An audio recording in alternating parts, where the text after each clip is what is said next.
Louis XIV, so powerful he crowned himself the sun, so dominant he forced the proudest nobles in France to grovel for the privilege of handing him his shirt, and so insatiable that no single mistress could keep him satisfied for long.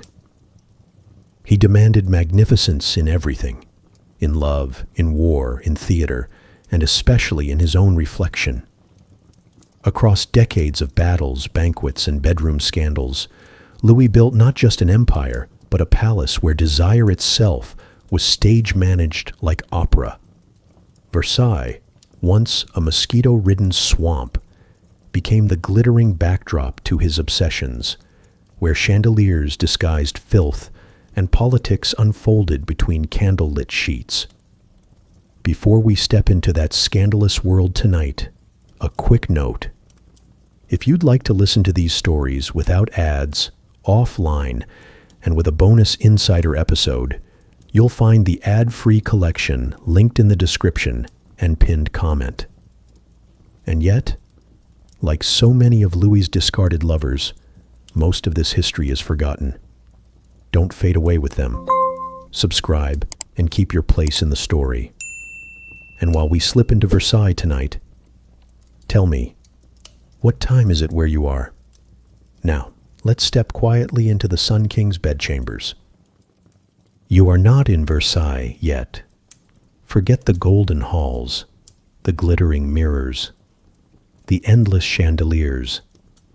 We start much earlier, in a kingdom teetering on collapse, with a boy who was barely old enough to lace his own shoes, yet already expected to hold together the most powerful monarchy in Europe. That boy was Louis XIV, God-given Louis. A name chosen with such pious arrogance, you might think his parents were planning for sainthood. Instead, they produced a king who would grow up to treat his courtiers like stage props, his mistresses like costumes, and his own body like a work of divine architecture. But in his early years, he was just a frightened child in a very fragile kingdom. France in the 1640s was not the majestic empire you picture when you hear Sun King. It was a mess. Civil wars, the Fronde, tore through the realm. Nobles squabbled, peasants starved, and Paris rioted. At one point, young Louis was woken in the night and forced to flee his own capital as angry mobs gathered outside the palace. Imagine it. A future king clutching his blankets, shoved into a carriage, rattling through dark streets while his mother, Anne of Austria, prayed that the rabble wouldn't storm the doors. This experience would etch itself deep into Louis's mind. Never again, he decided, would nobles or mobs dictate his safety. And so, even as a boy, he began learning the art of survival, not with swords or speeches, but with spectacle. Now picture yourself there, a shadow in the court. You watch the young prince being taught how to dance, not merely to move his feet, but to glide, to command attention with every gesture. His tutors drilled into him that dance wasn't just entertainment, it was politics. A perfect bow, a turn of the wrist, a step timed exactly to the music. These were as essential as any military campaign. Every movement broadcasted authority. If he could hold a room with rhythm, he could one day hold a nation. And Louis absorbed it all. He learned that eyes could be managed, that admiration could be staged. Even before puberty, he understood the strange truth of monarchy. Half of it was performance, the other half was convincing people the performance was real. You might roll your eyes. A child practicing costumes and bows while peasants starved. But this is the twisted genius of Louis. He grasped earlier than most that ruling wasn't about feeding people. It was about making them forget their hunger by dazzling them. His boyhood became a theater of preparation. Imagine him in miniature velvet doublets, practicing elaborate curtsies before a mirror taller than he was. He wore wigs almost as big as his head. Courtiers whispered about his beauty. Pale skin, golden hair, features delicate enough to be painted as Cupid in a mask. He was treated as a demigod, applauded for breathing the same air as everyone else, and he reveled in it. At the same time, Louis was being groomed to view desire and power as inseparable. His court was not a monastery. Gossip floated through the corridors like smoke. He overheard nobles whisper about mistresses, scandals, and betrayals. He learned early that women could elevate or destroy reputations, that bedchambers were battlefields as vital as any war front. When you're raised in a palace where half the conversation is about who's in whose bed, it's hardly surprising you grow into a man for whom sex is politics. You, standing in the wings, would see it clearly. Louis playing God even as a child. When he danced, courtiers clapped whether he stumbled or not. When he dressed, his attendants gasped at fabrics chosen for him. When he spoke, silence fell. It was theater, badly lit, over-rehearsed, sometimes tedious, but it worked, and Louis liked it. By the time he was a teenager, he wasn't just learning performance, he was starring in it. In one famous masque, he danced as the sun itself, Apollo in human form. The message was unsubtle. This boy wasn't merely chosen by God, he was a god. The courtiers, exhausted by civil war and desperate for order, embraced the symbolism. Here, finally, was stability, a radiant figure to orbit around, even if the light was mostly candle wax and choreography. And here's where the humor lies. Louis XIV was barely tall enough to look intimidating. His solution? Heels, bright red, inches high, stamped with royal symbolism. Problem solved. By the time he finished growing, he was still not especially tall, but he looked taller, and that was all that mattered. Again, performance over reality, a trick he would never abandon. You can almost hear the grumpy historian in the background. While everyone else was starving, Louis was perfecting his pirouette. And yet, that pirouette kept him alive. Nobles who might have once rebelled found themselves too busy flattering his costume choices to plot treason. Paris, once dangerous, became a city where every glance had to be calibrated to please the sun. From the start, Louis understood the paradox of monarchy. You could be fragile, you could even be mediocre, but if you looked divine, spoke divine, and made everyone else depend on your approval, then you might as well be divine. And this boy intended to be exactly that.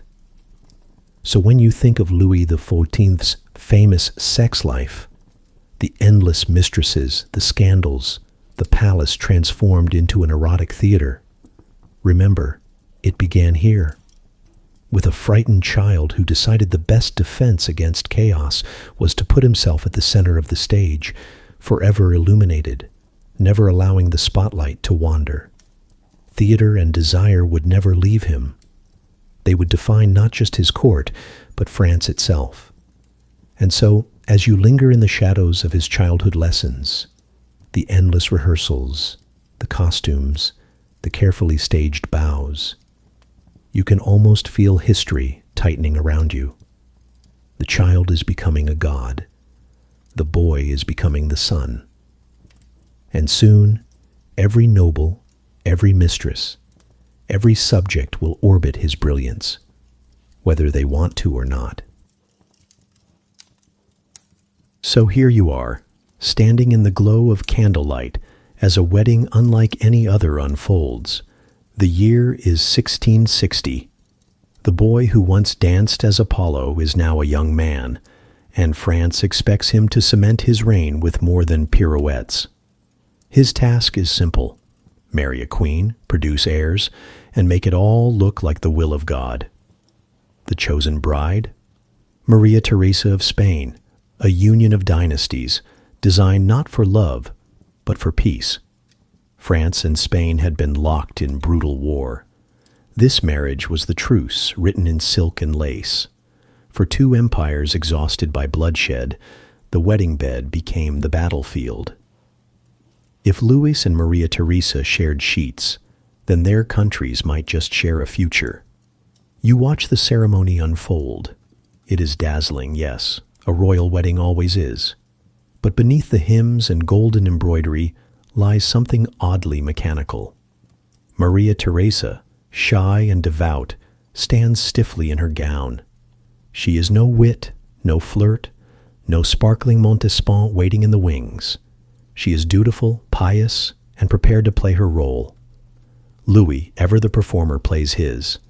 He bows, he smiles, he speaks his vows. To the watching crowds, it looks like love.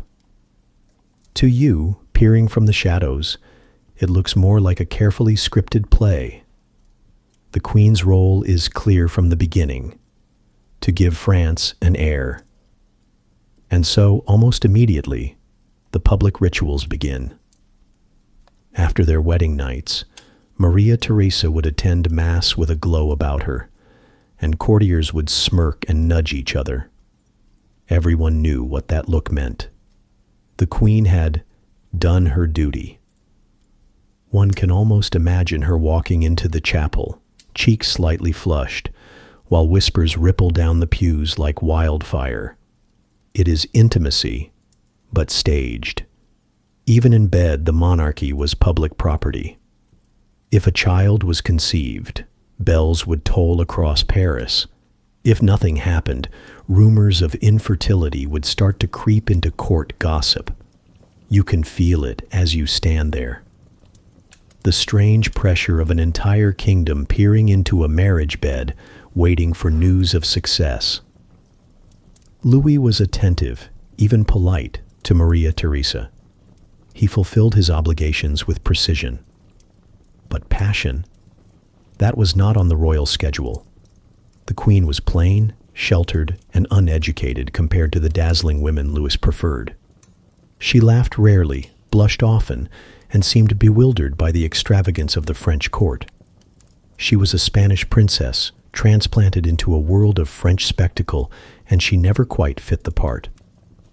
Still, she endured. She bore Louis 6 children, though only one survived to adulthood. For each birth, the entire court descended upon her chambers. Imagine that. No privacy, no comfort.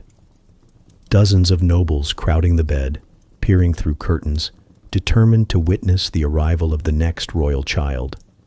For Maria Theresa, motherhood was not joy, but duty. Her body was a political instrument. Her pregnancies, national events. You can almost hear the sarcasm bubbling in the background. Ah, yes, nothing says romance like a crowd of dukes and duchesses staring at you in labor. But this was monarchy. The Queen's private life was public theater, as carefully staged as Louis's ballets. And what of love? It's difficult to say there was any. Louis respected her, yes. He made sure she was treated with courtesy. He even visited her bed with regularity, though often followed by trips down the corridor to visit one of his mistresses. Maria Theresa accepted it all. What choice did she have? In 17th century Europe, royal wives were not expected to inspire devotion. They were expected to remain silent, produce heirs, and look the other way, while their husbands indulged elsewhere. To you, the contrast is striking. On one side, the young queen, modest, obedient, her future carved out by treaties she did not sign. On the other, the young king, vibrant, theatrical, already restless for more. You sense the imbalance from the very first days. For Louis, marriage is a costume, a necessary accessory to secure his dynasty. For Maria Theresa, marriage is her entire fate. Occasionally, the Queen would try to claim a moment of joy. She adored sweets, especially chocolate, then a fashionable delicacy. She would nibble quietly at feasts while Louis dazzled the room with wit and performance. She loved her son deeply, the only child to survive. She prayed endlessly for his health, convinced that God might at least reward her patience. But she never held Louis's heart. That was reserved for others, witty, sharp-tongued women who knew how to make the Sun King laugh. And so you watch this marriage unfold with a strange inevitability. The chapel smiles, the polite embraces, the whispered nudges after Mass. All of it an illusion of passion wrapped around a core of duty. Maria Theresa did her job. Louis did his. France was at peace, but Versailles would never thrum with romance between them. The irony is almost too much. Europe's most powerful monarch, master of spectacle, godlike to his people, and yet in his marriage he was as ordinary as any man trapped in a loveless union. You, standing at the edge of the court, can see it for what it is. A partnership of nations, not of souls. Still, Louis played his part with flair. He knew appearances mattered more than feelings.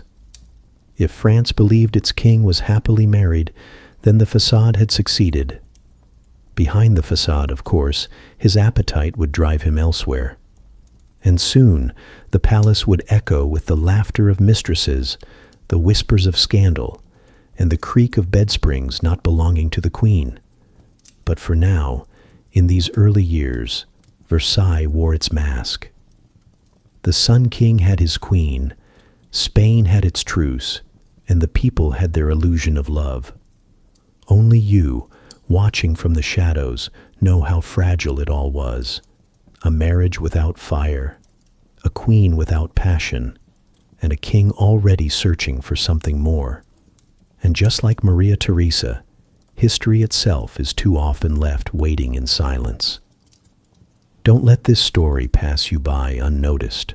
Subscribe now, or risk fading into the background like the queen who was always there, but never truly seen.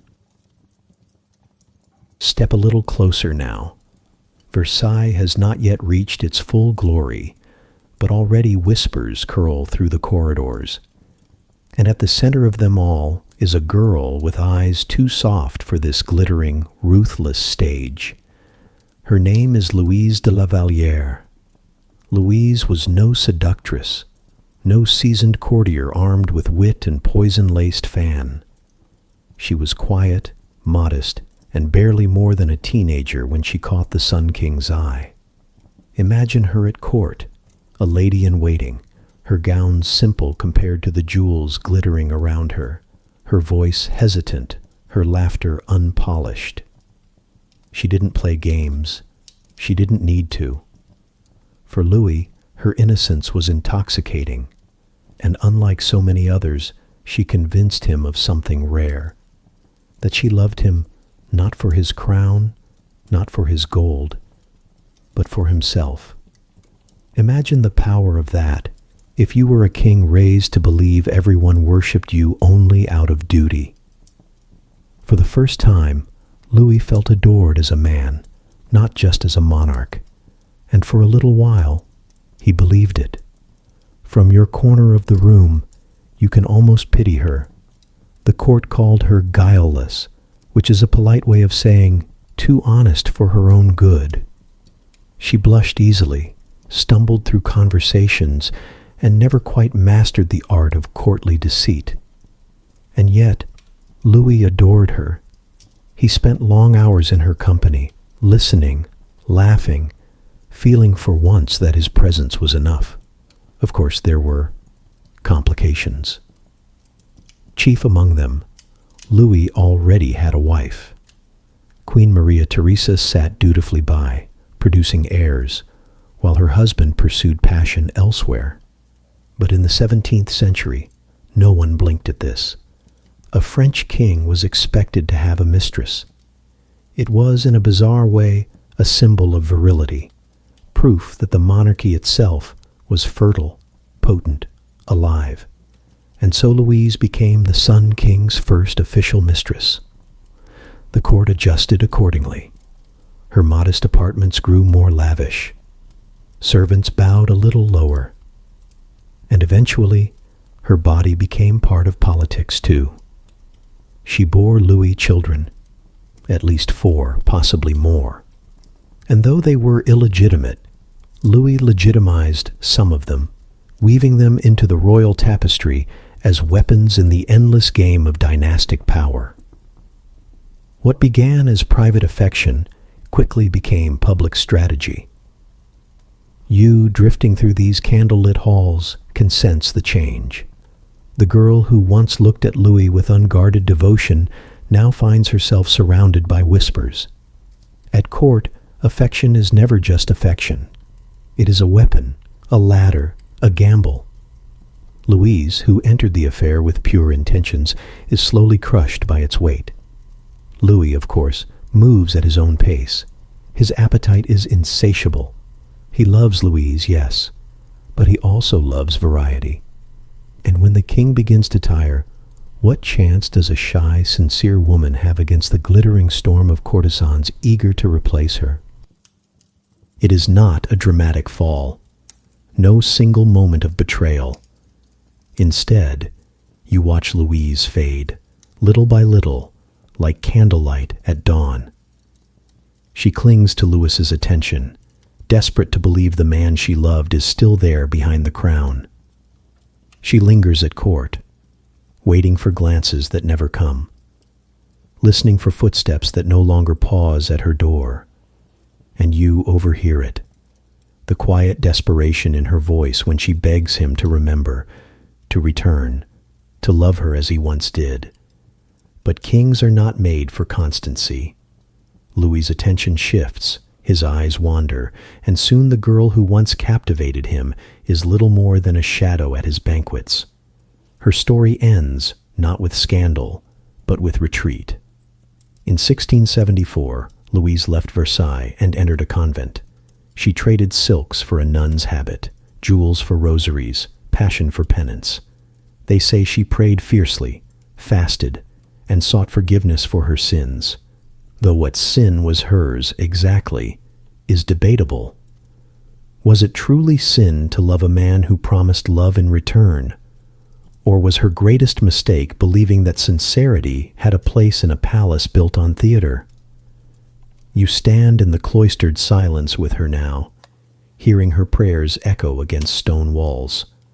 She cut her hair, wore sackcloth, scourged her body. The girl who once laughed shyly with the king now kneels in repentance, begging for salvation.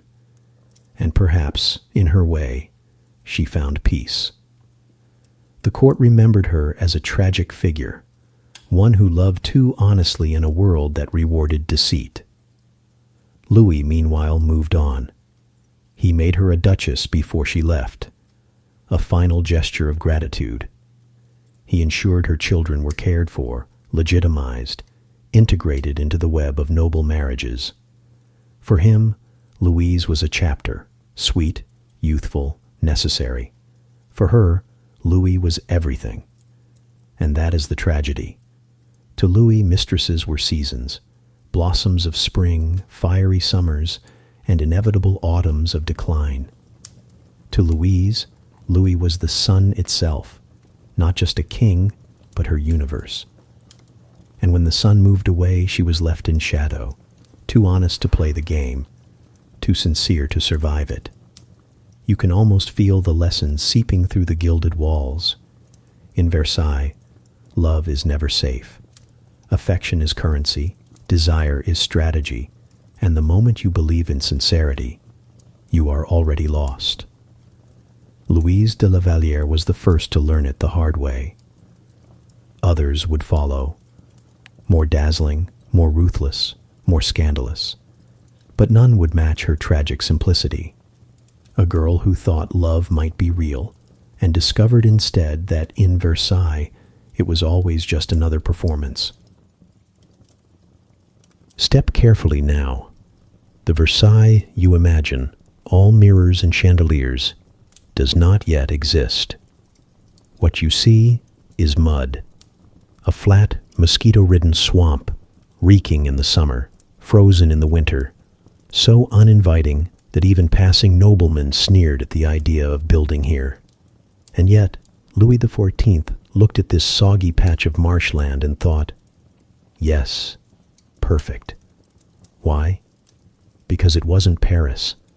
Paris had betrayed him in childhood during the Fronde rebellions, angry mobs rattling palace gates, the city's nobles daring to treat their king as a pawn. Louis never forgot the terror of being driven from his own bed at night. No, Paris was dangerous. Versailles, though miserable, was safe, a blank canvas. And Louis intended to paint magnificence on it. Imagine yourself there among the laborers. Over 40,000 men were dragged into service, hacking at roots, digging foundations, breaking stone. It was brutal work. No protective gear, no safety rules, no mercy. Men fell from scaffolding, drowned in mud pits, collapsed under the weight of stone blocks. And what happened to their bodies? Removed quietly at night, so as not to discourage the others. By daybreak, the swamp looked as though nothing had happened, as though human lives weren't being swallowed by the dream of a king. You, standing in the flicker of torchlight, might hear the whispers. Did you see him fall? Did you see how quickly they carried him off? But by sunrise, the hammers would ring again. The Sun King demanded progress, and progress would be supplied, even if it was measured in corpses. And yet, Louis himself walked among the works. He wasn't the type to stay hidden in comfort while his palace rose. He inspected, he ordered, he demanded. Workers straightened their backs when he passed, even as sweat dripped into their eyes. To build Versailles was to build eternity, at least in the king's imagination. But Versailles was never just about bricks and stone. It was about desire. Even in its earliest design, the palace was engineered for intrigue. Apartments were laid out for mistresses. Lavish rooms designed for comfort, secrecy, and spectacle. Corridors twisted behind walls. Doors opened into hidden staircases. If you follow one, you might slip unseen from the queen's chambers to a mistress's bed. Versailles was not only a palace, it was an erotic machine constructed to feed Louis's appetites while dazzling the world with grandeur. Picture it: scaffolds rising, carpenters hammering, masons chiseling, and Louis already planning which women would occupy which suites. The queen, of course, would have her rooms, but so would Madame de la Vallière, later Madame de Montespan, later still Madame de Maintenon. Versailles was built as much for their bodies as for the king's glory. And here lies the irony. The Palace of Kings, symbol of divine monarchy, the envy of Europe, was born not out of noble ideals, but out of jealousy, lust, and insecurity. Louis needed to outshine every rival. He needed a stage large enough to make himself the star, and so he chose this swamp and declared, "Here, I will become eternal." The costs spiraled. Gold leaf, marble, fountains, gardens dragged in from across France, and all of it rested on the backs of workers living in squalor, dying in silence. You can almost smell the contrast: mud and sweat below, roses and perfume above. And still, the palace grew. The hunting lodge of Louis's father, modest, almost rustic, was swallowed whole by layers of grandeur. Louis refused to let it be demolished. No, it must remain intact at the center, like a relic wrapped in splendor. The message was clear. The past would not be erased, but it would be dominated. You stand now in what will one day be the gardens. At this moment, it is churned mud. But André Le Nôtre, Louise's master gardener, has already drawn up designs, Endless avenues, canals, fountains, groves, each arranged in geometric perfection. It is nature bent to the will of a man who believed himself divine. But nature resisted. Versailles had no running water to feed its hundreds of fountains. So contraptions were built, aqueducts designed, entire rivers diverted. Did they succeed? Not really. When Louis strolled the gardens, fountains were turned on as he approached, then switched off once he passed, creating the illusion of abundance. Even the water obeyed the theater. And still, Versailles became irresistible. Courtiers grumbled about the mud, the stench, the endless construction dust. They compared it to living on a building site, and they weren't wrong. But they came anyway. They had no choice. To be near the king was to have power, and the king had chosen Versailles. So they endured. They built. They watched as swamp turned into spectacle. For you, standing in the shadows, it feels eerie. You hear the clang of hammers, the cries of laborers, the laughter of courtiers sipping wine in temporary tents. And above it all, Louis, striding like Apollo, convinced he was shaping not just a palace, but destiny itself. Versailles was not built to be lived in comfortably. It was built to impress, to intimidate, to seduce. Every column, every corridor, every hidden door whispered the same message.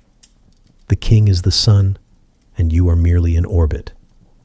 And so, from mud and mosquitoes, from sweat and sacrifice, from lust and ambition, Versailles rose. The greatest palace in Europe, born from a swamp, already humming with scandal before the first chandeliers were hung. Step through the gilded doors now and meet the woman who turned Versailles from a royal project into the scandal capital of Europe. Her name? Françoise Athénaïs de Rochechouart de Mortemart. But history remembers her simply as Madame de Montespan, mistress, queen in all but name, and the embodiment of Louis XIV's appetites. If Louise de la Vallière was innocence, Montespan was its opposite, witty, voluptuous, commanding. She swept into Louise's life like a storm wrapped in diamonds. She was not shy. She did not blush. She knew exactly what she wanted, and more importantly, how to get it. Where Louise gave Louis the illusion of being loved for himself, Montespan gave him the thrill of being challenged. She teased him, she out-talked him, she made him laugh. And Louis, who had entire kingdoms bowing before him, adored a woman who dared to spar with his wit. From your vantage point in the corridors, you can feel her presence long before you see her. The rustle of silk louder than any drum roll, the scent of perfume drifting like a declaration of war, and courtiers snapping to attention as though gravity itself had shifted. Montespan didn't just walk into a room, she conquered it. Louis rewarded her with extravagance. Her apartments rivaled, even exceeded, those of the queen. 20 rooms, lavishly decorated, including the unimaginable luxury of a private bathroom. Imagine it. Steaming tubs filled at midnight, candles flickering on marble. Louis himself slipping in beside her, laughing, gossiping, indulging in pleasures the rest of Europe could only whisper about.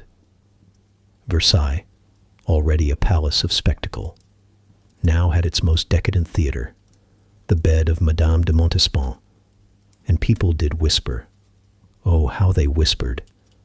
Rumors spread like wildfire, of midnight orgies behind closed doors, of entertainments where morality was left at the threshold, of the king's most passionate moments shared not with his wife, but with a woman whose wit was sharper than any blade. You, eavesdropping at the keyhole, would hear it all. The gasps, the laughter, the murmurs of desire, followed by the clink of goblets and the scrape of chairs at dawn. But Montespan's reign was not just about indulgence. It was about power. She bore Louis 7 children, many of whom he legitimized, folding them into the great web of royal politics. She secured titles, wealth, and influence for herself and her family. Courtiers who crossed her regretted it. Ambassadors from across Europe bowed to her as though she were queen, and in many ways she was. Yet with power came danger. Montespan's name became forever entangled with one of the darkest scandals of Louis's reign, the affair of the poisons. Beginning in the late 1670s, Paris was rocked by revelations of fortune tellers, potion sellers, and black masses performed in secret. Nobles were accused of dabbling in witchcraft, slipping arsenic into cups, and purchasing charms to secure love or death. And whose name should appear, whispered in the confessions of the accused? Madame de Montespan. The rumors were outrageous. That she visited fortune tellers to mix potions and powders to keep Louis's passion aflame. That she paid for black masses, where priests muttered blasphemies over her naked body. That infants were sacrificed, their blood mingled into charms meant to secure the king's desire. Were these stories true? Historians debate to this day, but at Versailles, truth mattered less than whispers, and the whispers never stopped. Imagine yourself among the courtiers, shivering with both fascination and fear. On one hand, Montespan glittered in jewels, commanding Louis's affection with unmatched brilliance. On the other, rumors of blood and sorcery trailed her every step. To admire her was to risk being tainted by scandal. To cross her was to risk ruin. She was magnetic, dangerous, irresistible. Louis himself, of course, denied the rumors, publicly at least. Privately, he could not help but notice how deeply the scandal stained her. Montespan, once the dazzling center of his world, began to lose her shine. Her wit grew sharper, her jealousy more bitter. She threw tantrums when new rivals appeared, scenes so loud they echoed down Versailles' corridors. And slowly, inexorably, the Sun King turned his gaze elsewhere. But during her reign, Versailles reached a fever pitch of intrigue and desire. Every corridor hummed with gossip. Every noble schemed to catch her favor. Every artist, musician, and poet flattered her as though she were divinity itself. She made Versailles scandalous, and in doing so, she made it unforgettable. You, wandering the palace at night, might stumble past her apartments, lit well after midnight. You'd hear laughter, music, the clink of glass, the sound of water splashing in marble tubs. And you'd understand. Versailles was no longer just a palace. It was a theater of desire, a place where kings played gods, queens endured silently, and mistresses ruled with sharp tongues and sharper ambitions. Madame de Montespan was not merely Louis's mistress. She was Versailles itself, glittering, scandalous, magnificent, and corrupt. And though her fall was inevitable, her reign was unforgettable. Step into the Hall of Mirrors. Or better yet, step into one of Versailles' endless galleries on any ordinary day. You'll notice it immediately. This palace is not only a theater of power, it's also a fashion show where clothing was the script, and everyone risked ruin if they got their lines wrong. At Versailles, fashion wasn't about looking good. It was about survival. A button out of place, a ribbon too plain, a wig trimmed an inch too short. Such things could destroy a career faster than a battlefield defeat. You think I exaggerate? I don't. At court, fashion was politics stitched into silk. Louis XIV, remember, was not tall.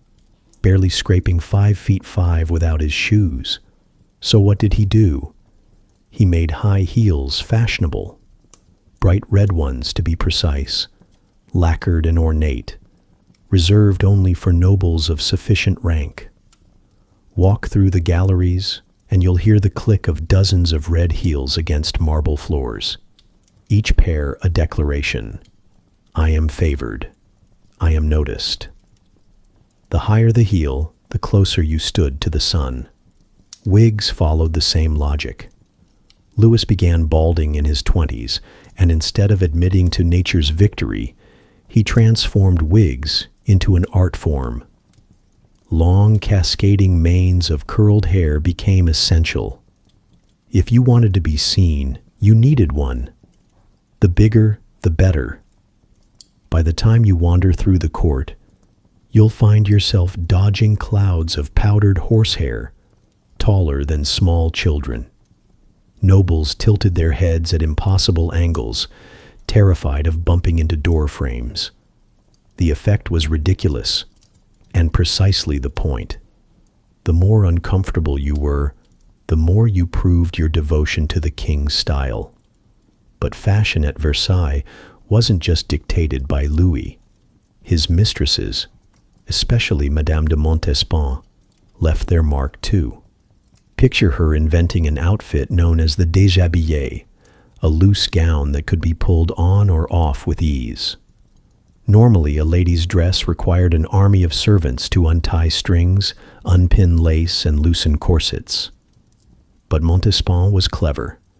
She designed her garments to fall away at the tug of a ribbon. The message was subtle. Here was a woman prepared to entertain the king at a moment's notice. And Louis, impatient as ever, adored the innovation.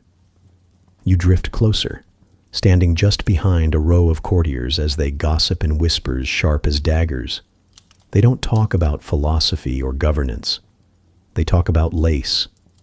Whose gown was embroidered in Paris and whose in Italy? Who wore silk dyed in the deepest crimson, a color Louis reserved for his favorites? Who dared appear in shoes too plain, and who spent half a fortune on pearl buttons? These details sound absurd, but they could determine who was invited into Louis's circle and who was banished to the margins of court. Clothing was currency. To be fashionable at Versailles was to declare allegiance to the Sun King's image. To falter was to risk humiliation. One courtier, too poor to keep up, wore the same outfit too often and found himself laughed out of favor. Another secured a promotion simply because Louis admired the cut of his coat. Forget talent. Forget loyalty. If your cuffs were an inch too narrow, you might as well start packing for exile. And it wasn't just what you wore. It was how you wore it.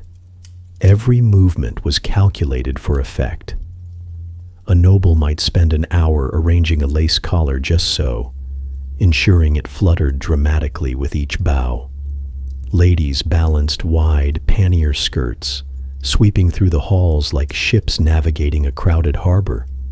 You, walking among them, feel almost crushed between silk hulls and velvet sails, the perfume so thick it clings to your lungs. Ah, perfume. At Versailles, it wasn't merely fragrance, it was armor. The palace had no proper plumbing, and nobles often relieved themselves in corridors. The stench was overwhelming. Perfume became essential, not to attract, but to disguise. Every noble reeked of roses, lavender, musk, and powder. The effect was intoxicating, nauseating, and utterly necessary. But underneath the silks and scents was always the unspoken truth. Fashion was foreplay. Clothing announced availability, hinted at desire, declared ambition. The plunging neckline, the jeweled bodice, the daring hemline, all messages coded for an audience trained to read them. Courtiers dressed not only to impress Louis, but to seduce him, or at least to seduce the system of favor he represented. And the gossip sharpened these signals to deadly edges. You linger in a gallery, overhearing two noblewomen whisper about a rival's gown. Did you see her hemline? Too bold. She's begging for the king's attention. Another noble mutters about a wig powdered too lightly. Cheap. Clearly his family is broke. Every outfit carried meaning. Every meaning could wound. Even Louis meals became fashion showcases. Nobles stood around the king's table, unable to sit, watching him eat. And while they waited, they observed each other. Who dared appear in outdated silk? Who wore lace from Spain instead of France? Every dinner was a runway, every corridor a battlefield. Versailles was less a palace than a pageant, less a government than a catwalk where survival depended on your tailor's skill. And for Louis, this was perfect. By controlling fashion, he controlled behavior. Nobles bankrupted themselves to keep up with his tastes, too busy measuring their cuffs to plot rebellion. Their vanity was his weapon. Their clothes became chains of silk and satin. You wander on, brushing past a noble adjusting his embroidered cuff for the 10th time, past a lady fluttering her fan like a weapon. You realize that in Versailles, gossip cuts deeper than swords. Fashion isn't decoration here. It's politics. It's seduction. It's survival. And like everything else in this palace, it is theater, performed under the blazing gaze of the Sun King. So remember this. Versailles dazzled the world not only with marble and gold, but with wigs, heels, silks, and perfumes. Fashion was foreplay, politics stitched into velvet, desire woven into lace. Every garment whispered allegiance. Every accessory promised ambition. And if you couldn't keep up, then you were already out of the story, erased, as surely as if you had never existed. Step forward now into the most famous room in all of Versailles, the Hall of Mirrors. By day, sunlight floods through tall arched windows, bouncing across 17 great mirrors that line the opposite wall. By night, hundreds of candles flicker in crystal chandeliers, their flames doubled, tripled, multiplied into infinity. The effect is overwhelming. Walk into this gallery and you feel less like a courtier and more like a star trapped inside a galaxy. Foreign envoys staggered when they entered for the first time. Diplomats from Spain, England, and the Holy Roman Empire gawked like peasants at a carnival. Every polished surface reflected Louis XIV's magnificence, his gold, his power, his face. This was propaganda turned architectural. Versailles itself became a weapon. When ambassadors signed treaties in the Hall of Mirrors, they were reminded that they stood inside the Sun King's reflection. You, drifting quietly behind them, can't help but admit, it works. For a moment, even you feel dwarfed by the splendor. The chandeliers, the gilt statues, the painted ceiling showing Louis as Apollo, sun god, divine conqueror. Everywhere you look, his image reigns. It is hypnotic, intoxicating. And yet, tilt your head slightly and reality intrudes. The marble gleams, yes, but your nose wrinkles, because beneath the candle smoke and perfume lies another scent entirely. Waste. For all its grandeur, Versailles lacked what you might call basic sanitation. No proper plumbing, no sewage system, no privacy. Nobles, trapped for hours during ceremonies, relieved themselves in corners, in stairwells, even behind the very curtains of the Hall of Mirrors itself. More than once, foreign visitors complained that the glittering palace smelled like a stable. One English duke sniffed that Versailles was more dazzling to the eyes than the nose. He was being polite. You wander further down the gallery, your shoes clicking on marble that has witnessed not only ballets and banquets, but also chamber pots carried hastily through corridors, sloshing onto the floor. Perfume was everywhere for a reason. Nobles drenched themselves in it, desperate to mask the stench. Imagine trying to whisper sweet nothings beneath crystal chandeliers while swarms of flies buzzed in from open windows, glitter and rot side by side. And still, the courtiers adored it. They adored it because Louis adored it. He hosted endless balls, receptions, and masques in the Hall of Mirrors. 3,000 nobles might crowd in at once, jewels sparkling, silks rustling, gossip darting like fish through the crowd. From your corner, you see it clearly. Versailles was a performance, and this gallery was the stage. Each bow, each flutter of a fan, each calculated compliment, it all played out beneath mirrors that reflected every movement a dozen times over. Nobles could not escape themselves. They were trapped in an endless kaleidoscope of vanity. The irony is delicious.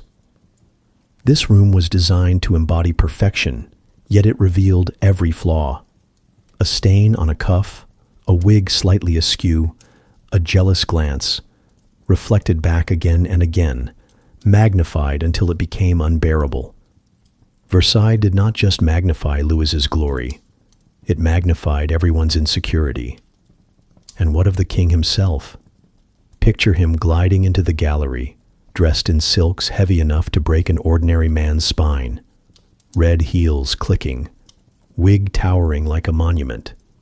He did not simply walk, he shimmered, and all around courtiers turned to face him, their own images reflected endlessly behind them. In this hall, Louis was not merely present, he was multiplied, he was eternal. But even kings cannot escape reality forever. The Hall of Mirrors was a triumph of illusion. It made visitors forget the swamp outside, the debts piling up, the workers buried in its foundations. It dazzled them into silence. Yet the stench remained, the filth remained, the contradictions never went away. Versailles was and always would be two palaces at once, one of light, one of shadows. You pause by a window, looking out onto the gardens. They too are immaculate, geometrically perfect.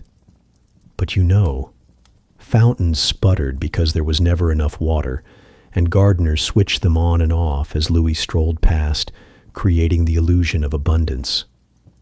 It is the same illusion here in the Hall of Mirrors, grandeur masking fragility, splendor concealing rot. At night, when the nobles drifted back to their crowded rooms, mattresses unrolled on floors, servants curling up in stairwells, the gallery grew silent. Only the smell lingered, wax, musk, and less pleasant traces.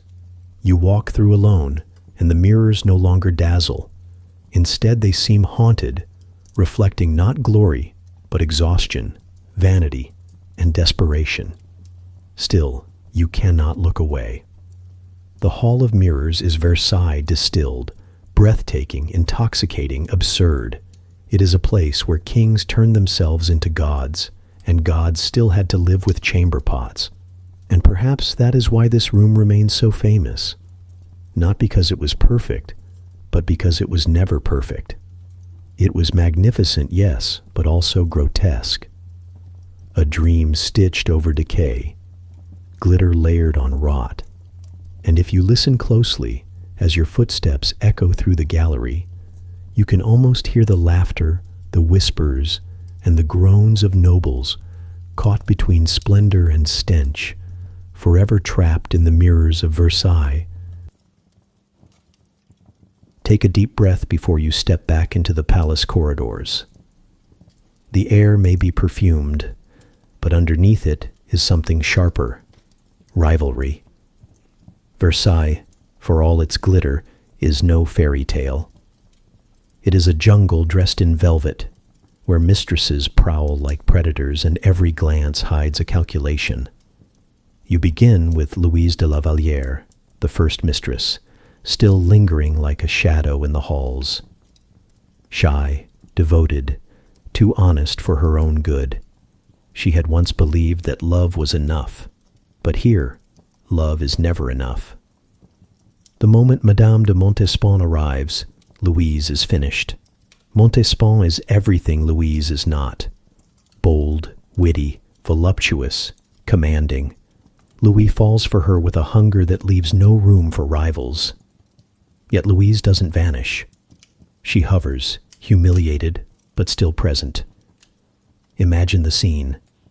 Both women at the same banquet, seated near the king. Louise, pale, trying to appear invisible. Montespan, resplendent in jewels, tossing out clever remarks that make Louis roar with laughter. You, seated a few chairs away, can feel the tension crackling across the table like fire. Two women, one fading, one ascendant, both chained to the same man, both unwilling to yield gracefully. And the court, of course, thrives on this tension. Gossip becomes blood sport. Courtiers take sides, whispering in corridors, offering subtle favors to one mistress while reporting back to the other. A misplaced compliment can destroy you. If you are seen bowing too deeply to Louise, Montespan's followers mark you for suspicion. If you flatter Montespan too openly, Louise's quiet supporters may sneer that you are nothing but a sycophant. Either way, your reputation trembles on a knife's edge. From your vantage point, it feels absurd. These are supposed to be noble women, paragons of refinement. Instead, you see sabotage dressed in satin. One spreads a rumor that the other has gained weight. Another arranges for a rival's gown to be accidentally stained before a reception. Servants are bribed to misplace jewels or misdeliver letters. Every trick is employed, subtle enough to pass as coincidence, cruel enough to leave scars. Montespan herself is a master of this theater. She delights in humiliating Louise, mocking her plainness, imitating her shy mannerisms with cruel precision. Louis laughs, not realizing or not caring that each laugh is a dagger to Louise's heart. The Sun King's court becomes a gladiatorial arena, with women wielding charm instead of swords, wit instead of spears, and the blood they spill is reputational, not literal, though in time, poison will find its way into the game as well. As you walk the corridors, you can hear the whispers. They travel faster than candlelight. Who was seen in whose chamber? Who fainted after a suspicious drink? Who consulted a fortune teller? By the time the story reaches the end of the hall, it has doubled in scandal. Versailles thrives on rumor as much as on gold. To live here is to be both actor and audience in an endless play of deceit. Louise eventually withdraws, her dignity shattered, retreating to a convent. You might think the war ends there. It does not. Montespan's enemies multiply. Her triumph makes her a target, and soon others rise to challenge her. Whispers of new mistresses float through the palace, younger, fresher, hungrier. Each smile Louis bestows on another woman feels like treason to Montespan. Her temper grows sharp, her outbursts legendary. She rages at rivals in full view of the court, tears glittering down her cheeks, her voice echoing through gilded halls. And Louis? He enjoys the spectacle. It flatters him to see women fight for his attention. He plays the game with careless ease, letting them claw at each other while he remains the sun they orbit. For him, rivalry is proof of his magnificence. For you, standing uncomfortably at the edge of the gallery, it looks less like magnificence and more like chaos dressed in brocade. Even as Montespan reigns, the affair of the poisons taints her. Rivals seize upon the rumors, black masses, potions, infant sacrifice whispered into every ear. You see courtiers lean close at banquets, murmuring scandal between mouthfuls of pheasant. Some claim she fed Louis love potions, others that she plotted to kill rivals. No proof is ever enough, but the gossip is poison in itself, corroding her reputation with every retelling. You might expect that the Queen, Maria Theresa, would rise in triumph as her rival stumbled. But no, she remained in the background, patient, silent, a figure of endurance rather than revenge. Her very passivity was its own quiet weapon. Courtiers began to murmur that perhaps the Spanish queen, plain as she was, had dignity lacking in the mistress. Montespan had wit, but Maria Theresa had the crown. And so Versailles split itself into factions. Supporters of Montespan, clinging to her glamour and her influence. Defenders of the queen, whispering about morality and faith. New mistresses and hopefuls circling like vultures, waiting for a chance to swoop in. You, caught between them, feel the danger. To nod at the wrong woman in the wrong corridor is to risk exile. To laugh at the wrong joke is to lose a fortune. Every smile hides a dagger. Every bow could be a betrayal. This, then, was the reality of Versailles. Not just gold and mirrors, but jealousies sharper than steel. Nobles fought battles in whispers, mistresses in tantrums, and servants in secrets sold for coin. To live here was to live in constant fear of the next rumor, the next scandal, the next fall from grace. And through it all, Louis shone, smug and satisfied, basking in the chaos. For him, rivalry was proof of power. The more they fought, the more they revealed how desperately they depended on his favor. For everyone else, it was exhausting. For you, listening in shadow, it is both absurd and inevitable.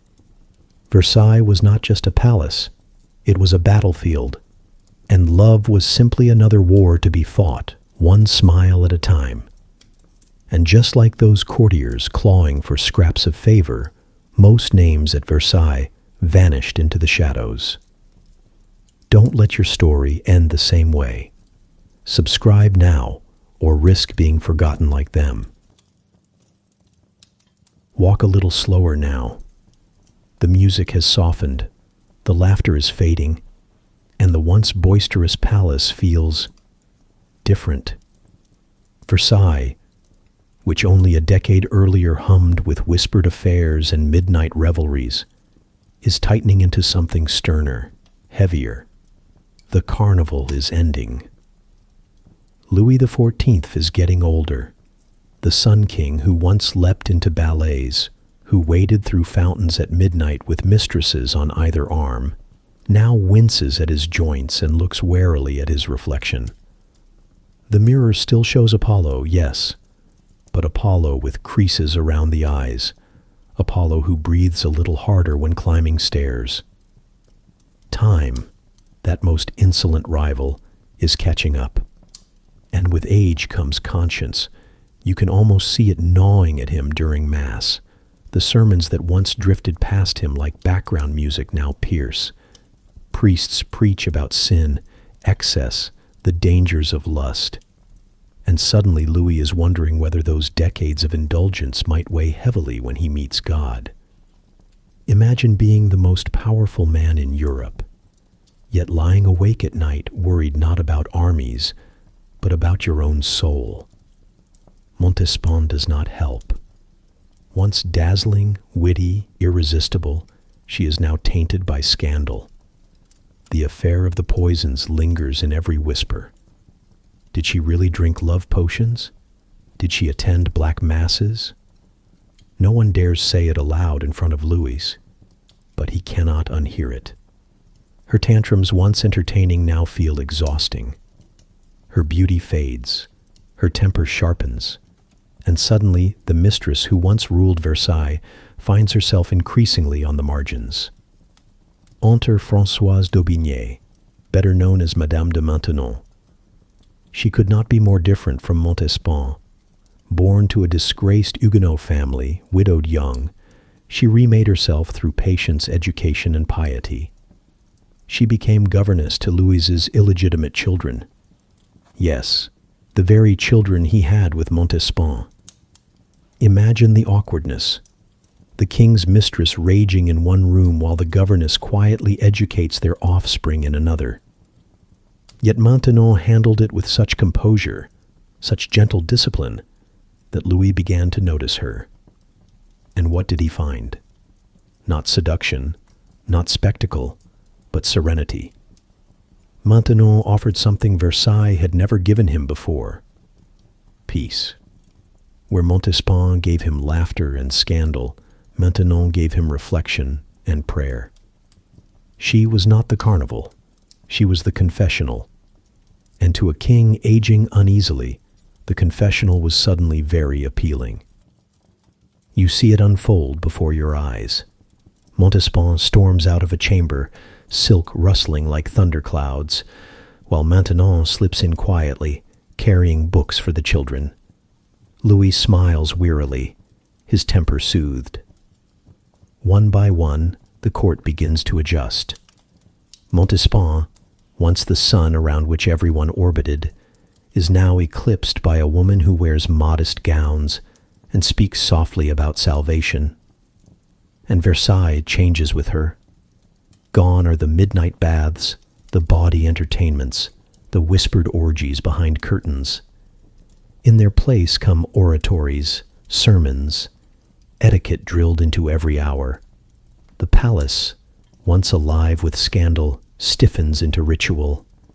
Courtiers must attend endless ceremonies, bowing and scraping with precision, every gesture codified into suffocating detail. You wander through the galleries and feel it yourself. The laughter that once bubbled in corners is gone. Conversations are hushed, serious, cautious. The mirrors reflect not revelry, but restraint. Even fashion grows heavier, more sober. It is as though Versailles has put on mourning clothes for its own youth. Louis himself seems almost reborn, or perhaps imprisoned, in this new piety. He begins each day with prayer, attends confession regularly, and speaks often of morality. He even grows closer to the clergy. Men who once scolded his lusts now welcomed as counselors. Versailles, which once hosted masquerades so wild they shocked foreign envoys, now hosts catechism lessons. You can't help but smirk. The palace of scandal has become the palace of suffocation. And yet, Maintenon is no fool. She knows her power lies in moderation, not excess. She never demanded to be queen, though whispers suggest Louis secretly married her in a morganatic ceremony. A union valid in the eyes of God, but invisible in the eyes of the state. She preferred influence over titles, shaping Louis's conscience, steering policy toward piety. She founded schools for girls, championed education, and urged the king to present himself as a moral ruler, not just a magnificent one. From your perspective, it feels strange. You remember the Versailles of Montespan, the laughter, the wit, the indulgence. Now you stand in a palace that feels more like a monastery wrapped in gold. The chandeliers still glitter, the fountains still play. But the spirit has changed. The courtiers smile, but their eyes are wary. One false step, one bawdy joke, one flirtation too open, and you might find yourself disgraced. The irony is delicious. Versailles was built to dazzle, to seduce, to overwhelm. And now, under Maintenon's influence, it stiffens into etiquette so rigid it squeezes the life out of the place. Orgies have been replaced by oratories, flirtations by confessions, laughter by prayers. Even the Sun King bows now, not to his nobles, not to his mistresses, but to his conscience. And you, drifting through the corridors, feel the weight of it. Versailles still shines, but the shine is brittle. The carnival is over. The stage is the same, but the play has changed. The actors still bow, still gossip, still scheme. But under the watchful eye of religion, every move is policed, every whisper dangerous. Louis XIV, once the embodiment of magnificence, has become something else, a penitent king, clinging to salvation even as his court suffocates under etiquette. Versailles is no longer an erotic carnival. It is a gilded church, its worship centered not on desire, but on discipline. And as you close your eyes, you can almost hear it. The faint echo of laughter long silenced, replaced now by murmured prayers, the rustle of rosaries where once there was silk. The sun still shines, but its warmth feels colder. Versailles has traded passion for piety, and you are left to wonder which version was more dangerous. Step outside now. The palace doors open, and before you stretches a sight so vast, so ordered, it seems almost unnatural.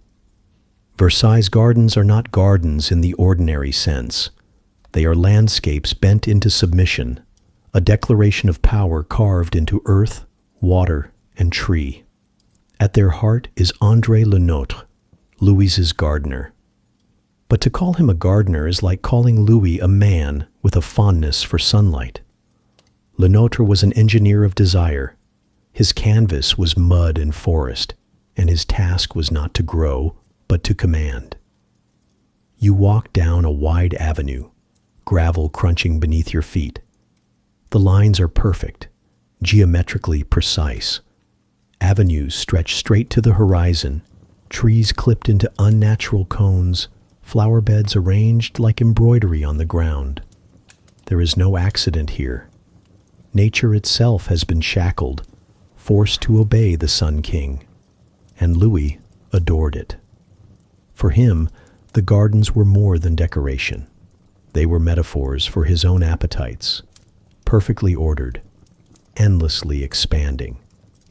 Just as he controlled courtiers with ceremony, he controlled trees with shears. Just as mistresses were arranged in apartments according to his whims, groves and fountains were arranged according to his pleasure. Take the fountains, for example. Dozens, hundreds, scattered across the grounds. Neptune, Apollo, nymphs frozen mid-dance, water bursting from gilded mouths. Visitors marveled at them, dazzled by their abundance. But here's the secret. There was never enough water. Versailles was a swamp, not a spring. So ingenious contraptions were built, rivers diverted, aqueducts designed. Even then, the fountains couldn't all run at once. When Louis strolled the gardens, servants rushed ahead, turning on fountains as he approached, then shutting them off as soon as he passed. To Louis, every fountain sang. To you, walking behind him, the illusion is obvious. Water carefully staged for the king's gaze. Nothing more. And yet, what an illusion it was. Imagine the effect on foreign envoys, trailing behind Louis on these walks. They saw water leaping everywhere, nature bursting into applause. They saw avenues stretching to infinity, lined with imported trees hauled from across France, mature oaks and elms uprooted from distant forests, dragged by cart and mule, replanted here in Versailles as though they had always belonged. Many died, of course. The climate, the soil, the shock of transplantation. But no matter. New ones were brought in to replace them. Desire demanded it. You drift off the main avenue into one of the hidden groves. Each is its own world, a ballroom of hedges, a theater of fountains, a secluded bower for whispers. Courtiers slip inside, vanishing from the rigid symmetry into intimate corners. Here, politics and passion mix freely. A king might steal a kiss. A mistress might whisper promises. A rival might plot your downfall behind clipped hedges. The gardens were not only for show, they were stages for intrigue. And again, the metaphor is irresistible. Versailles gardens appear natural, but they are entirely artificial. Every branch clipped, every path straightened, every fountain timed, just like Versailles itself, just like Louis's court. desire presented as beauty, but always scripted, always controlled. As you walk further, the scale becomes overwhelming. The Grand Canal stretches like a silver sword, miles long, wide enough for gondolas imported from Venice. Louis adored spectacle on water, mock naval battles staged for his amusement. Courtiers rode clumsily, sweating under wigs, while the king reclined and applauded. It was theater, as always. Even lakes existed not to refresh, but to perform. Yet behind the grandeur lies exhaustion. Thousands of men digging, hauling, planting. Many died here too, just as they had in the palace construction. Their graves are unmarked, their labor invisible. You step on gravel paths laid by hands that never saw the gardens finished. The price of magnificence, always hidden beneath the flowers. Still, the effect is undeniable.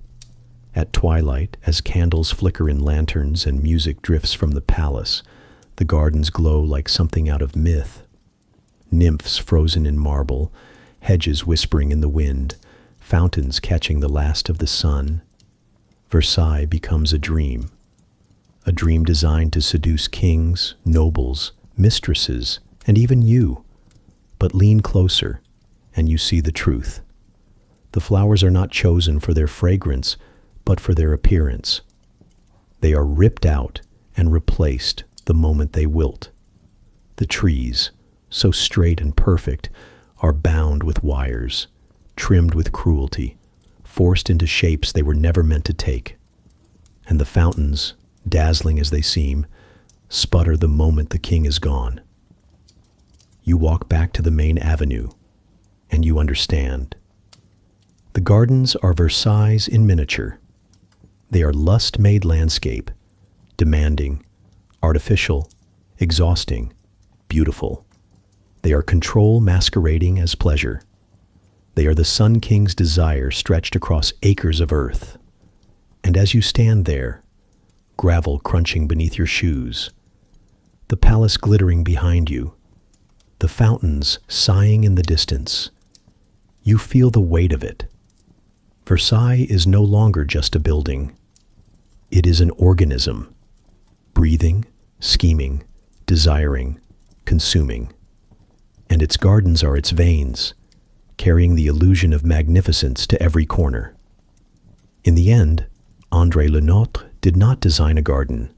He designed a fantasy, one that required endless labor, endless suffering, endless reinvention to survive.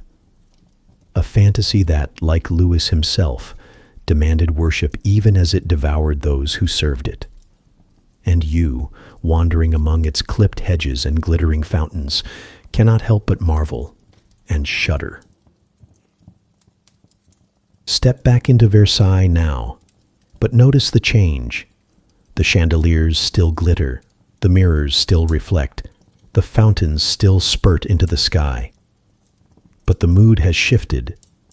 Something heavy hangs in the air, something even the perfume can't disguise. The palace feels tired, and no wonder. Louis's endless wars are draining not only the treasury, but the very spirit of Versailles itself. Louis loved war. He loved the pageantry of it, the banners, the horses, the sound of drums. In his youth, victories filled him with as much pride as mistresses once did. But wars are expensive. Cannons cost more than candles, muskets more than wigs, and feeding an army of 300,000 men devoured silver faster than even Versailles could display it. Soon, the signs of strain crept into the palace. The great silver furniture, those gleaming tables, chairs, and vessels that once impressed foreign envoys, began to vanish, melted down. Not because Louis had grown tired of them, but because soldiers in Flanders and Spain needed to be paid. Imagine it.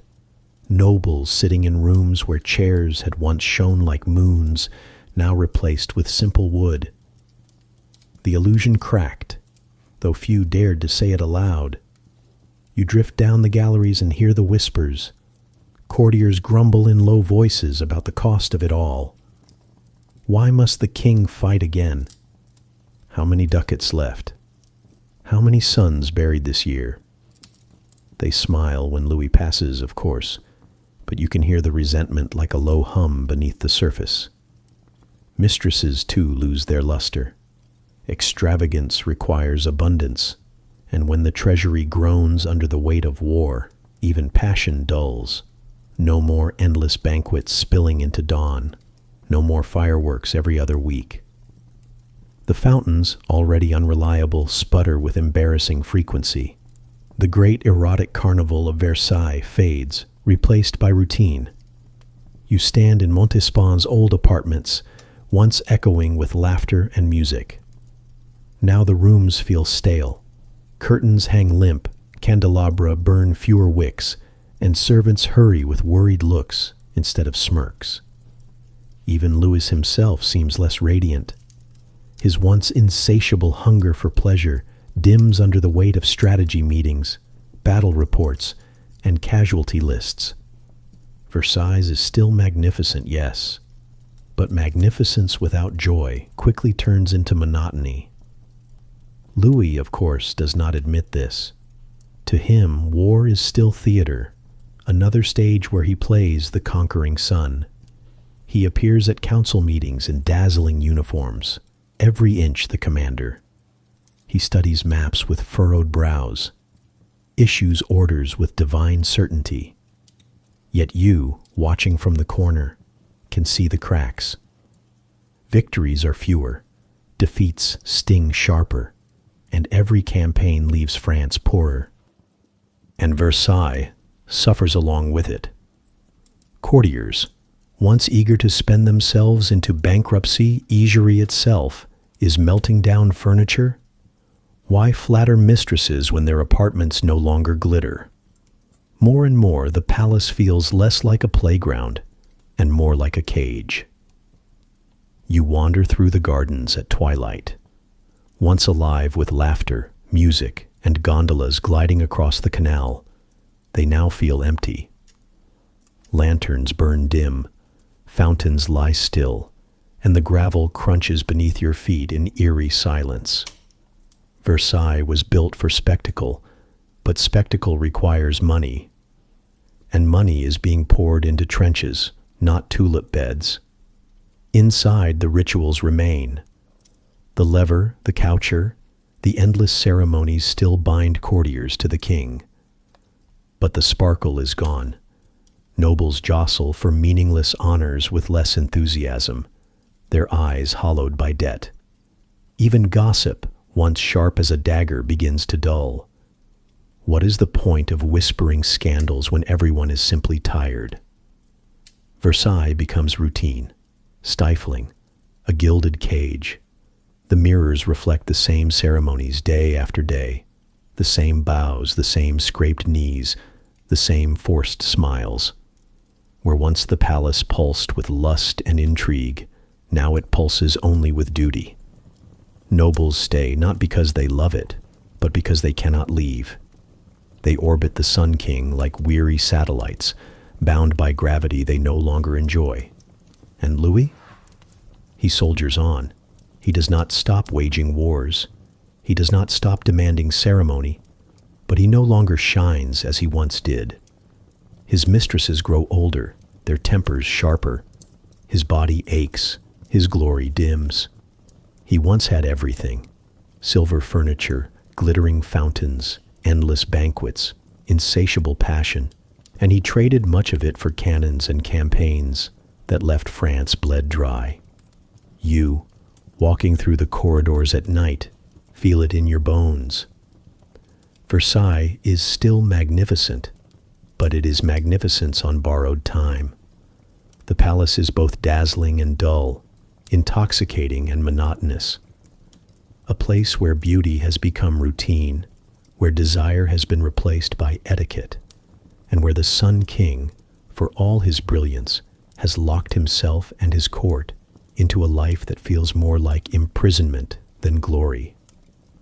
The war has drained not only the treasury, but the bedchamber, the banquets, the laughter. Versailles is no longer a carnival. It is a cage, glittering, yes, but a cage all the same. Step closer now, but don't expect the glittering king of ballets and banquets.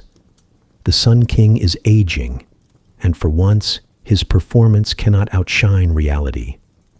Versailles, that great stage of magnificence, is about to witness a spectacle no one wanted to see: the breaking of the royal body. It begins with a whisper. Courtiers notice Louis shifting uncomfortably on his throne, wincing ever so slightly during council meetings. He lingers when sitting, rises with effort, his red heels no longer so effortless. Rumors spread in hushed tones. Something is wrong.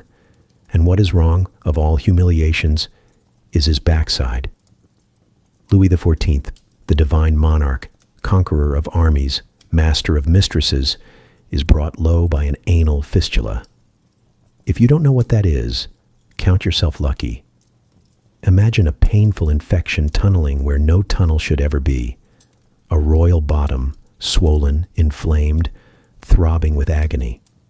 The Sun King, who commanded Europe, now grimaces every time he sits.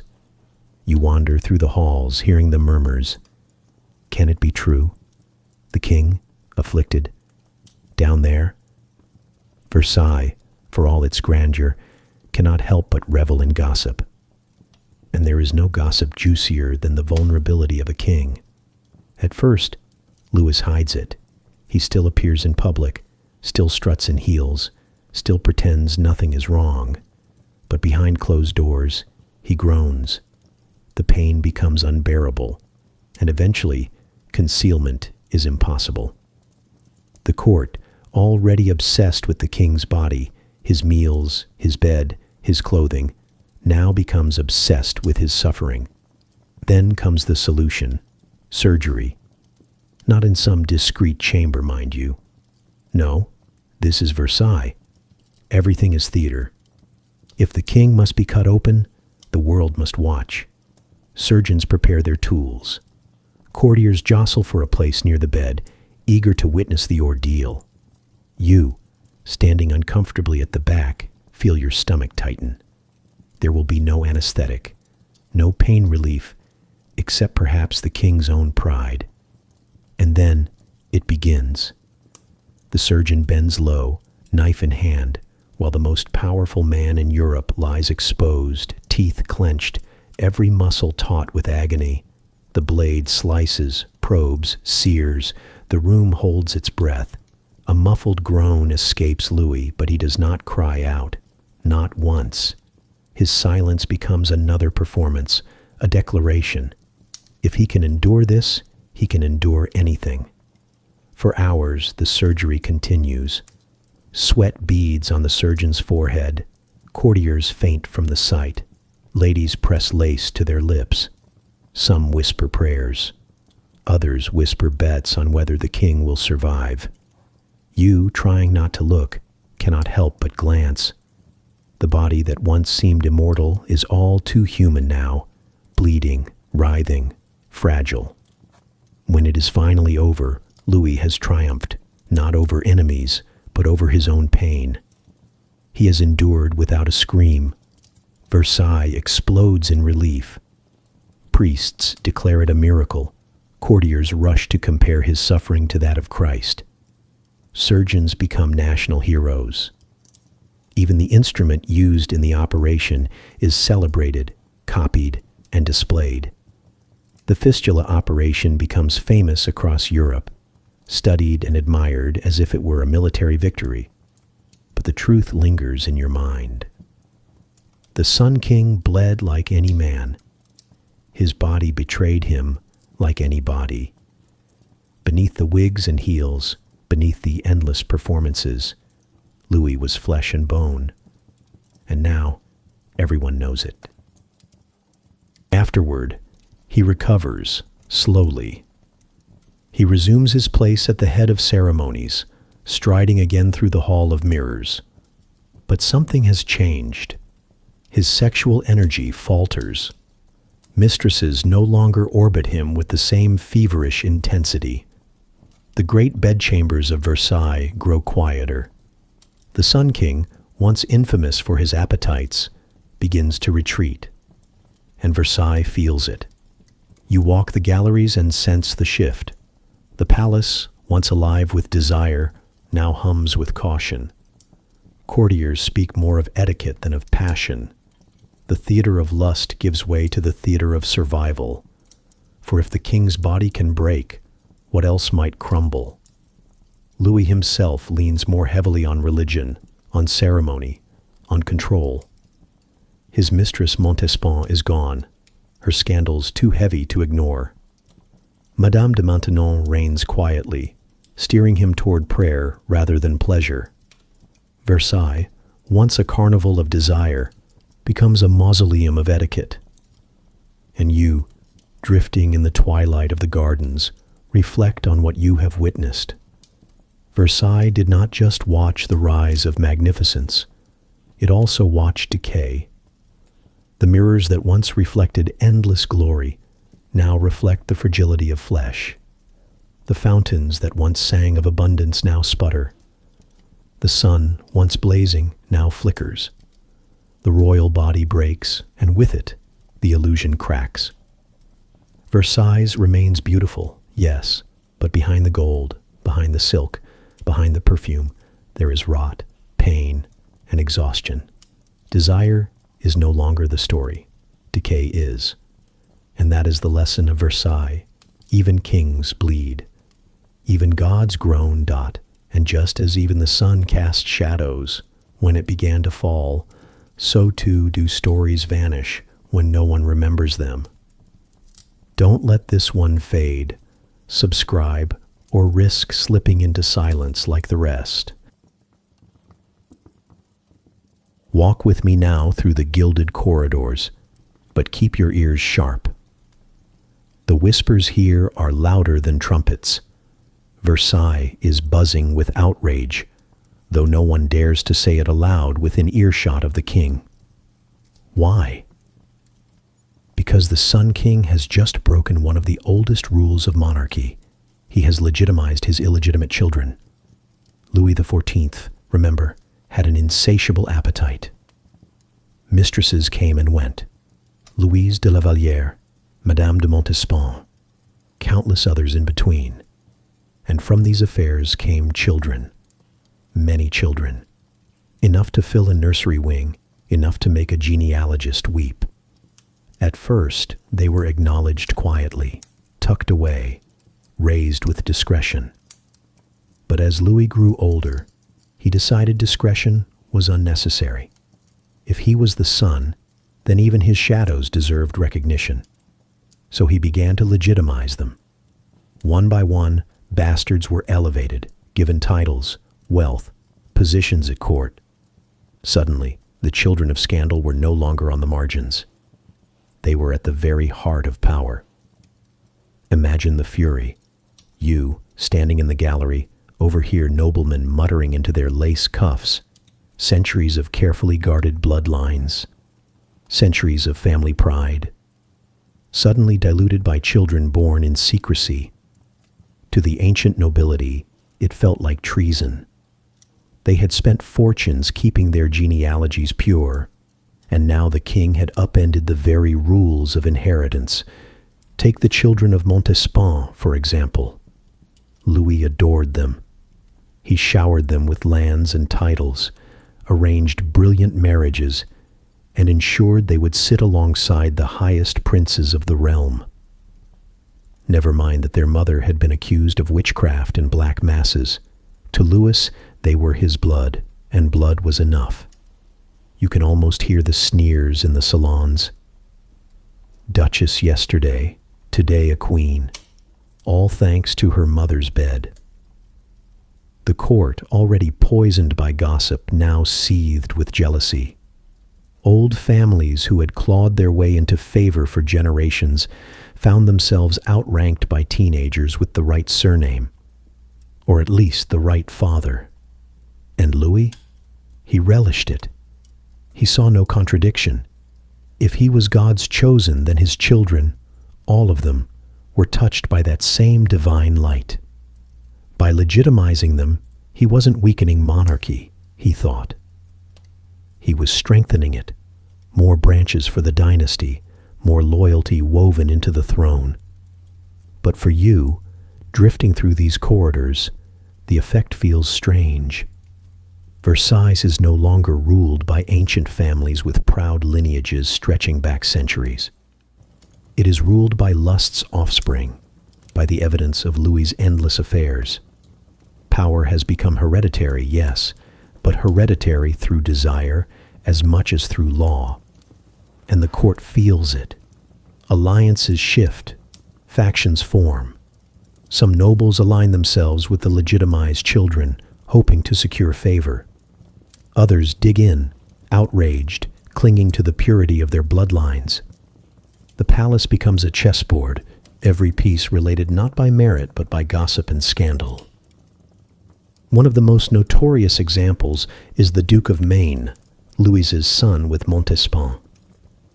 Clever, ambitious, and legitimized, he was thrust into positions of authority that enraged the old guard. How could a bastard command armies, dictate policy, outrank dukes whose families had fought in crusades? Yet he did. Because his father was the Sun King, and the sun makes its own rules. From your shadowed corner, you see the resentment simmering. Courtiers smile in public, bow deeply to the legitimized princes and princesses, but in private, they hiss like snakes. Children of scandal, bastards in crowns. The kingdom is becoming a nursery of sin. Yet none dare say it to Louis. His temper is legendary, and his pride sharper still. The irony, of course, is delicious. Louis built Versailles as the ultimate stage for magnificence. But now, that stage is crowded with players born of whispered liaisons, late-night visits, and hastily concealed pregnancies. Every banquet, every ceremony, every dance in the Hall of Mirrors carries the unspoken reminder. Half of this glittering company would not exist if the king had gone to bed early. And perhaps that is what makes it so captivating. Versailles is no longer simply a palace. It is a family drama, a soap opera dressed in gold. Lovers turned rivals, mistresses turned mothers, bastards turned dukes. Each smile masks resentment, each bow conceals mockery, and you, wandering among them, feel the tension prick your skin like static. Yet Louis is unbothered. He sees only loyalty. His children adore him. His mistresses, even discarded ones, cannot deny his power. His nobles grumble, yes, but they still obey. The king has rewritten the hierarchy, and there is nothing anyone can do but adapt. Still, you can't shake the sense that something fundamental has cracked. If monarchy rests on the sanctity of blood, what happens when that blood is diluted by scandal? If order rests on tradition, what happens when tradition is twisted to suit desire? Versailles, once a monument to magnificence, begins to look like a monument to lust. You walk out into the gardens, the fountains sputtering as usual, and imagine the future. What legacy will these legitimized children leave? What bitterness will they sow among the old nobility? The Sun King believes he has secured his dynasty. But you know better. You can already hear the low rumble of resentment, the cracks in the marble, the whisper that even the sun cannot silence. And so Versailles continues, dazzling on the surface, rotting underneath. A palace ruled not only by kings and queens, but by bastards, children of scandal, heirs of desire, rulers born from lust's embrace. And you, standing beneath the glittering chandeliers, realize the truth. Versailles is magnificent, yes, but its magnificence is not built on marble alone. It is built on gossip, on scandal, on children legitimized by lust. The sun may shine brightly, but its rays now fall across a dynasty tangled in shadows. Step back into Versailles now, but prepare yourself. The palace you re-enter is not the glittering carnival of Montespan's reign, nor the scandal-riddled labyrinth of whispered affairs. This Versailles has gone cold. The chandeliers still glitter, the mirrors still shine, the fountains still sputter, but joy itself has drained away. The culprit, if you can call her that, is Françoise d'Aubigné, now Madame de Maintenon. She was never dazzling in the Montespan sense. She didn't hurl witty insults across banquets or draw gasps with plunging gowns. Instead, she wielded silence, patience, and piety. She gave Louis what Versailles itself could no longer provide: peace. For a man weary of scandal, plagued by conscience, and stiffened by age, her quiet discipline was irresistible, and so the palace bent to her. The once joyful orgies of gossip and glitter hardened into endless rituals. Etiquette, already suffocating, grew unbearable. Every movement, every word, every bow was codified, recorded, repeated until spontaneity itself seemed treasonous. You drift down the long galleries at dusk, candles flickering, and notice the difference. Once, nobles whispered about lovers. Now, they whisper about prayer. Once, courtiers jostled for mistresses' favor. Now, they jostle for a seat closest to the confessor's pulpit. Versailles has become less a palace than a monastery wrapped in gold leaf. And Louis, he has transformed as well. The king who once strode into the hall of mirrors like Apollo now shuffles into chapel like a penitent monk. He attends mass daily, confesses often, and speaks of sin more than of war. He has traded desire for devotion, passion for piety. The courtiers, bound by necessity, follow his lead. They kneel, they pray, they bow, but behind closed doors they sigh, because life here is dull, utterly, mind-numbingly dull.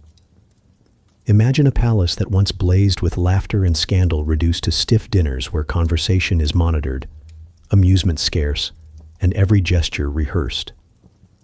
Nobles are trapped by etiquette, their lives drained of joy.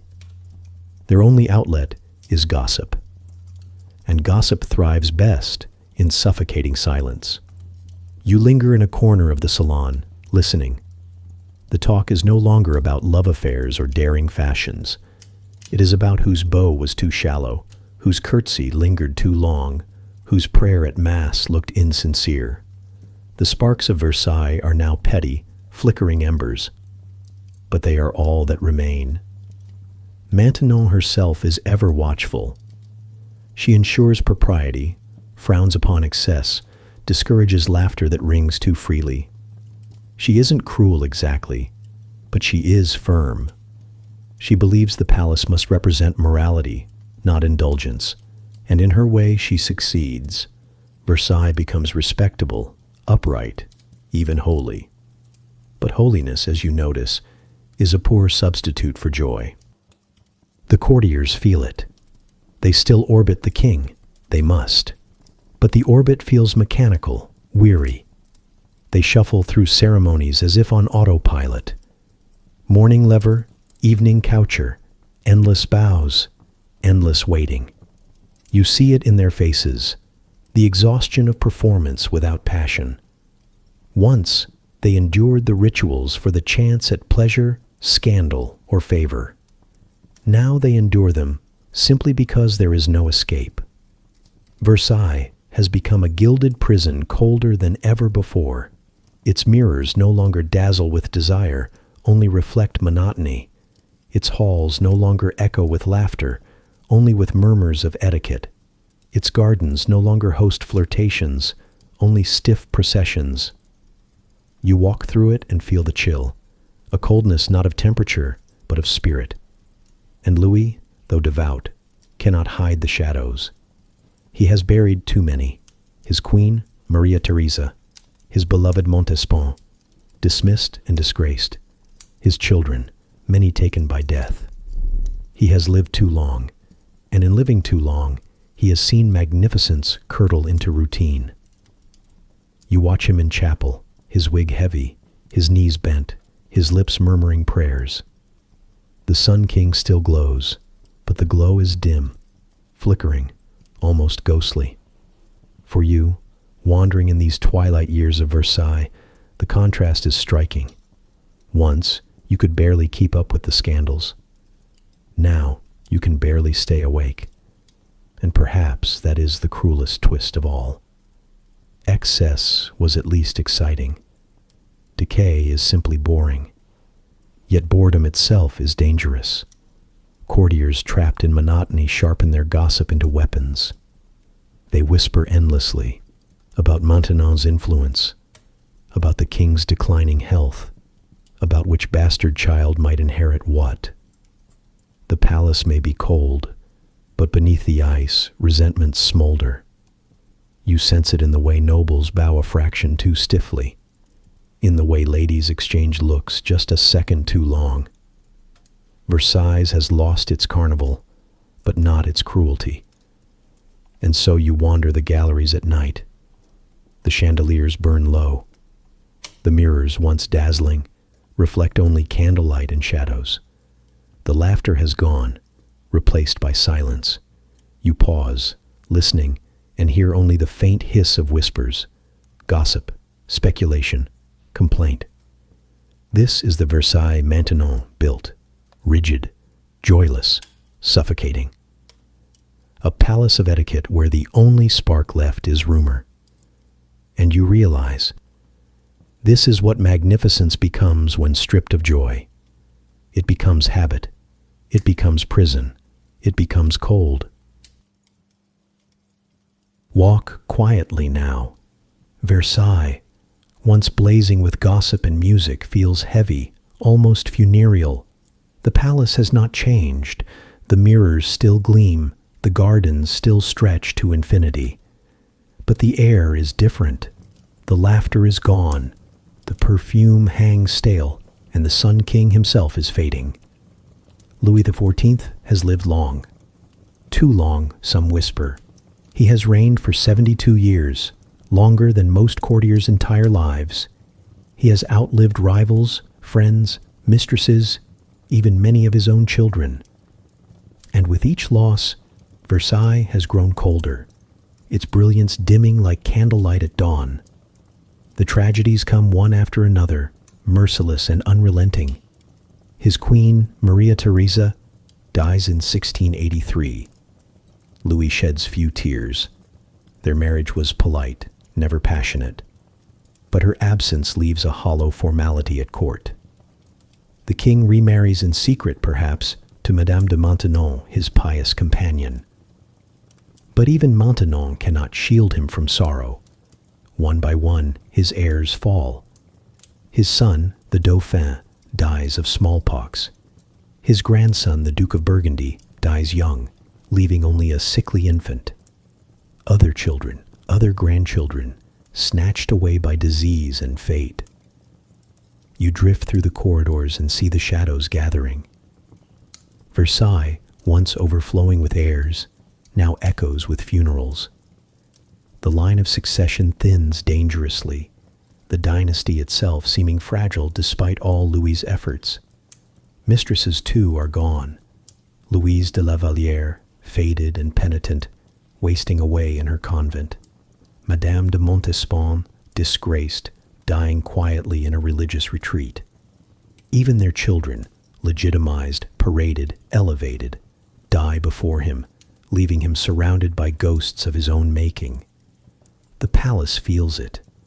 Once, Versailles was alive with passion, scandal, and endless intrigue. Now it feels like a mausoleum, gold-plated, perfumed, but unmistakably haunted. You walk the hall of mirrors at night and see not laughter reflected, but emptiness. The chandeliers flicker, the mirrors multiply shadows, and the silence is unbearable. Louis himself is a ghost of what he once was. His body, ravaged by gout and gangrene, no longer struts in red heels. His face, once the picture of radiant youth, is now drawn and lined. He spends more time in chapel than in bedchambers, more time with priests than with mistresses. The Sun King, who once dazzled with spectacles of desire and war, is reduced to a weary old man clutching at dignity. And yet, he still clings to ritual, the lever, the coucher. The endless ceremonies continue, though they are more burden than brilliance. Nobles shuffle through them out of habit, not devotion. Versailles is no longer a stage of magnificence, but a theater where the actors go through motions they barely believe in. The wars continue too, because Louis cannot stop. He fights and fights, even as the treasury bleeds dry, even as peasants groan under taxes, even as nobles grumble. Victories are fewer, defeats sting harder. France itself suffers. And Louis, in his final years, begins to realize what he has done. On his deathbed in 1715, he gathers his great-grandson, a child who will become Louis XV, and whispers words that echo through history. Do not imitate me in my taste for war. I have loved war too much. It is a confession, perhaps the only one he ever made. He loved war, yes. He loved desire. He loved spectacle. And all of it consumed him, consumed Versailles, consumed France. The wars bankrupted the state. The mistresses destabilized the court. The spectacles dazzled but masked decay. The Sun King had burned so brightly that he scorched his own kingdom. You, standing at the edge of the bedchamber, can almost feel the weight of it. The courtiers, once so eager to flatter, now look grim. The mirrors, once filled with his image, now reflect a frail body sinking into the mattress. The sun is setting, and everyone knows it. And when he dies, Versailles itself seems to exhale. Nobles rush to pack, eager to leave the gilded prison. Servants mutter about debts unpaid. France, exhausted by decades of spectacle and war, looks forward not with hope, but with relief. For you, wandering through the silent palace after his death, the lesson is clear. Desire, war, spectacle, they are intoxicating, yes. They can dazzle a court, terrify a continent, transform a swamp into a palace. But they are never free. They consume everything: wealth, peace, joy, even the man who commanded them. Versailles, once the playground of lust, now feels like a mausoleum of ambition. Every gilded surface, every mirror, every clipped hedge whispers of magnificence already fading. The Sun King has set, and yet the memory lingers. Even as the palace grows cold, even as France staggers beneath his legacy, Louis XIV remains unforgettable. Not because he was good, or wise, or kind, but because he was magnificent. And magnificence, even when destructive, leaves a mark. As you drift away through the corridors one last time, you feel both awe and exhaustion. Versailles was never simply a palace. It was a mirror of a man, dazzling, indulgent, vain, glorious, and doomed. The Sun King is gone, but his shadow stretches still, long and heavy, across France, across Europe, across history itself. The candles gutter. The mirrors dim. The music that once echoed through Versailles falls silent. The Sun King is gone, but the palace still whispers of his passions. If you listen closely enough, you can almost hear them. The laughter of mistresses in shadowed galleries, the scrape of red heels against marble, the murmur of prayers rising from chapel benches. Versailles remembers, even when the world forgets. And as you stand here at the close, you realize that history itself is like this palace. Magnificent, yes, but fragile. The chandeliers glitter, but the foundations creak. The Sun King once thought he was eternal. Now his body is dust, his heirs gone, his court a memory.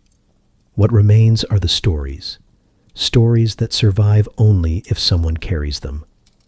Don't vanish into history like his forgotten mistresses. Don't fade like courtiers who bowed until their knees bled and then were erased from the record. Subscribe, and your name will stay in the story. You won't be lost to time's silence. You'll remain here, part of this strange little community of listeners who refuse to let the past slip away. And as you drift off tonight, remember you can take these stories with you ad-free anytime. My first collection, Victorian Madness, Volume 1, is available now, complete with a bonus insider story you won't hear on YouTube. Only a handful of copies are released at this time, and the link is waiting for you in both the description and pinned comment. So, close your eyes now. The fountains are quiet, the corridors dark. Versailles sleeps, and so should you. Let the weight of marble walls and whispered scandals drift from your mind. Sleep well.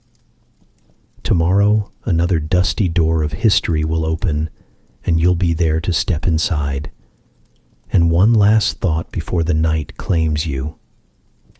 Every time you listen, every time you subscribe, you're supporting what I do, helping me keep these stories alive, turning forgotten whispers into voices once more. You're part of the reason these tales don't fade into silence. So thank you. Truly. Now rest. Versailles will wait.